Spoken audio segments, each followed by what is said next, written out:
Hello കൂട്ടുകാരെ, ഇനി ഞാൻ നിങ്ങളെ പരിചയപ്പെടുത്താൻ പോകുന്നത് ഇലക്ട്രീഷ്യന്മാർക്കും പ്ലംബിംഗ് ചെയ്യുന്നവർക്കൊക്കെ പ്രയോജനപ്പെട്ട ഒരു ചെറിയൊരു ടിപ്പാണ്. കോർണർ സൈഡ് അല്ലെങ്കിൽ ഇതുപോലൊക്കെ പൈപ്പ് കൊണ്ടുപോകുമ്പോൾ സാഡിലടിക്കാനുള്ള ബുദ്ധിമുട്ട്.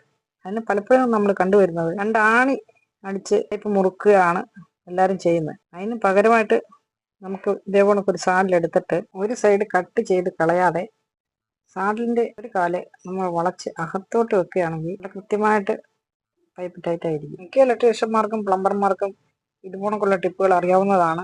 എന്നാലും പുതിയതായിട്ട് നമ്മുടെ അടുത്തേക്ക് ഇലക്ട്രീഷ്യന്മാർ പഠിക്കാനോ പ്ലംബിംഗ് പഠിക്കാനോ വരുന്ന പുതിയ കൂട്ടുകാരുണ്ട്. അവർക്ക് വേണ്ടിയാണ് ഞാൻ ഈ വീഡിയോ ഇടുന്നത്. ഇനി നമ്മൾ സെറ്റ് ചെയ്ത ഈ സാഡിൽ ആദ്യമേ എഡ്ജ് ഭാഗത്തു നിന്നാണ് നമ്മൾ ആ സാഡിൽ കയറ്റി വിടേണ്ടത്.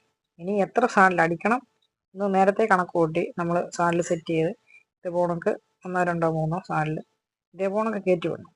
കയറ്റി വിട്ടിട്ട് അതാത് മാർക്കിൽ വെക്കണം. പിന്നെ ഡ്രില്ല് ചെയ്താൽ മാത്രം മതി. ഡ്രില്ല് ചെയ്യുമ്പോൾ ശ്രദ്ധിക്കേണ്ട കാര്യം എന്ന് പറഞ്ഞു കഴിഞ്ഞാൽ നല്ല പവറിൽ ഡ്രില്ല് അടിക്കരുത്, സ്ലോയിൽ അടിക്കണം. എഡ്ജ് ആയതുകൊണ്ട് ചിലപ്പോൾ പൊട്ടിപ്പോകാനുള്ള സാധ്യതയുണ്ട്.